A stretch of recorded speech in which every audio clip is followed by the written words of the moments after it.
Okay, hello everybody, Jay Godwise here. This is lesson number 13, and this is a little different than some of the others. I don't know how useful this is. It's not really a lesson, it's more of just an observation I had. When I started this YouTube channel, it's from a book I wrote, and it just has a huge collection of my essays, like over 200 things that I've kind of observed. And this one is, I'm not even sure if I believe it or think about it, but I think it's kind of interesting. It's lesson number 13 is entitled Asperger's, ADD, ADHD, ASD. It's all of the learning disabilities kind of labeled out. And I had an observation of this, that today in 2016, a third of the kids have a learning disability, a learning challenge, and it's amazing. And the way the diagnoses of this have shot through the roof, it's pretty soon we're going to have half the kids entering school with some type of learning disability. And people blame, vaccinations and GMO food and particulates in the air and all these things that are going on. But I had a couple observations, and I was just thinking about them, and I said I don't know if they're true or not, but they're just kind of silly observations. One is, I was out with my kids. They're very young, and they were looking at things. And a kid spent overnight, and we were out looking around. And in the morning, I went out with my kids. We all took a long walk, kind of out in the nature, and we were playing hunter-gatherer type of primitive stuff. And I said, "Okay, be quiet. Look at the animals.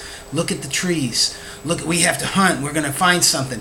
And this kid, and this has happened before. My kids are watching and looking. This kid's kind of running like a wild colt. I said, "Shh! Be careful for cars. Hey, watch this. There's a squirrel. Hey, look, there's a bird. Hey, look at the way that leaves are moving in the tree. You got to watch all this stuff." And during the walk, this kid calmed down, and he started looking at things, and he started observing things, and he started looking at nature, and he went from just kind of this erratic ball of energy to almost chaotic chaos to kind of settling down and becoming part of nature. And I said, when we went through we eventually got back to our neighborhood. We're going block to block, and my kids from a very early age, when they look at pigeons or squirrels or whatever is killed on the highway, I said that he died because a car hit him. He wasn't careful. And so from 2 years old, my kids are aware of that, and they're watching this. And this kid would run up, and he started watching more careful in the streets. It was very interesting to see a very rapid transformation. So I think in some of this, just this natural way that our caveman, our ancestors grew up looking at nature, looking at your part of nature, observing these things, really put yourself in a mindset to be quiet, to observe, to learn. I think there's and this sounds so simple, but I think when you spend hours with children, and I mean from 0 to 5, and you're looking, you're observing, you're watching, you're taking things in, you're learning how to learn. That doesn't happen today. In today's society, you have kids strapped in a car where they're basically immobile. All of the sensory input they're getting, from the car radio to parents talking to background noise to music, they basically have to shut that all out. They have to turn off their mind, and all this information means they almost have to fight learning. Whereas I've taken my kids out in the forest when it's silent, and they're listening for things, and they're trying to hear things, and they're trying to look at things. And we look at the water and look at the ripples, and we look for fish. It's a totally different thing than the way most kids are brought up.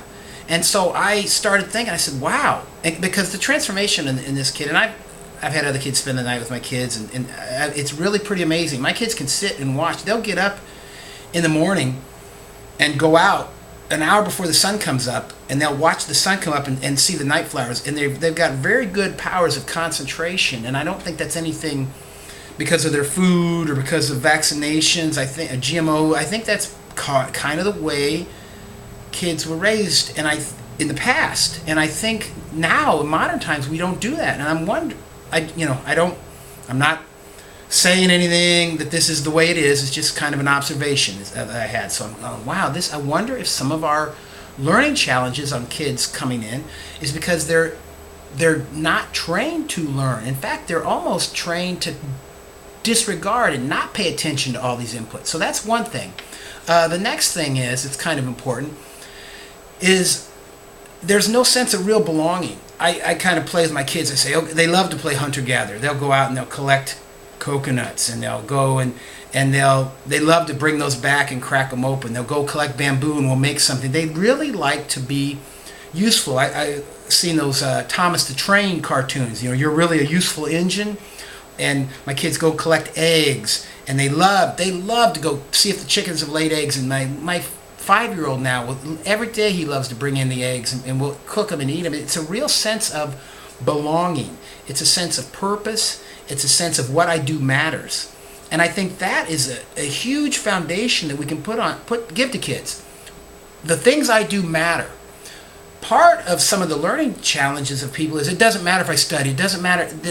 If you have that ingrained in your head from 0 to 5, that what I do doesn't matter, it's not really important, nobody's dependent on me, I have all this sensory input and I really don't need to pay attention to it, what are you going to have when you get a kid to school? Of course, well, I don't want to say of course because I'm not convinced of this myself, but it's possible that you might really have some learning disability then when you've spent 5 years trying to not learn.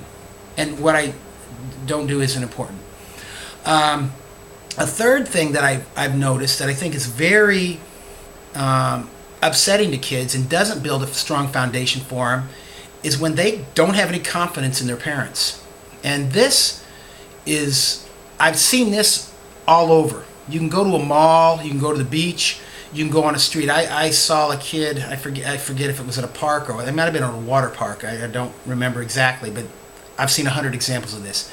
And the kid was probably 4 years old, 3, 4, 5 years old, and he was running, just out of control running, just and his parents were like, stop, stop, stop. It was the most helpless, ineffective, half-hearted, they didn't know what to do. It was such a weak, pathetic thing, and I just looked at the parents and I wanted to smack them. I'm like, your kid could get hit by a car. You're not protecting your child.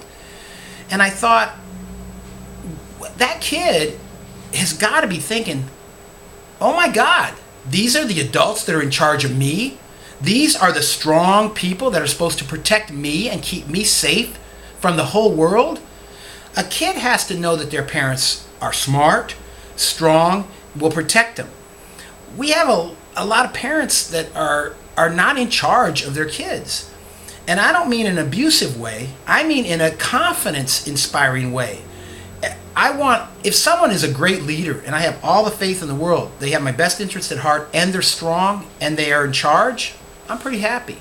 If I don't think they have my best interest at heart, I think they're weak and I don't think, that's bad. And when you're a child, you really need that security and that boundary. There we have kids that don't have a boundary. If you know I go to bed at 8 o'clock every night, there's some security in that. A kid that says, well, maybe I'll go to bed here then, maybe I can talk to my parent, that kid is not happy. When the kids don't know exactly where their boundaries are, they don't have the security of those things, I think it really causes some problems. And that can manifest itself in a lot of ways because a child shouldn't be in charge of themselves. They're not ready for that. And that's abusive. It's not a good way to rear children. They should have the utmost confidence in their strong, smart, caring parents to take care of them.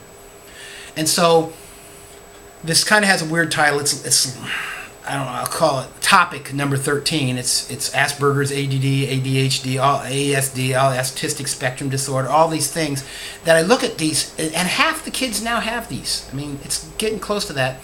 And I'm wondering if something has to do with those 3 ways that kids are raised today that is totally unique. I mean, it didn't even have to be great parenting. In the past, if you didn't have this done, there was going to be consequences. If you had to go get the eggs and bring them in, you had to milk the cows, you had to chop the wood, you had to get the coal, you had to do those things, and you contributed to the family, you were part of the family, you could count on what your mother was going to do, you could count on what your father was going to do, and you were important from a kind of an early age. You contributed to things. And I don't think that's happening now, and I just wonder, I don't even want to say suspect, but I just wonder if this could be examined and that some of this way, this abnormal, aberrational, brand new way that kids are being raised could be contributing to some of these spectrums of learning disabilities. So this is topic number 13. I don't know if this will help anybody, but it's just something kind of interesting that I observed, and I wrote it down, and I didn't want to get my lessons out of order, so because I alphabetized them. So if you like that, I hope you did, and lesson 14 will come later if you didn't like it. You might have a totally different viewpoint. So thanks a lot. Bye.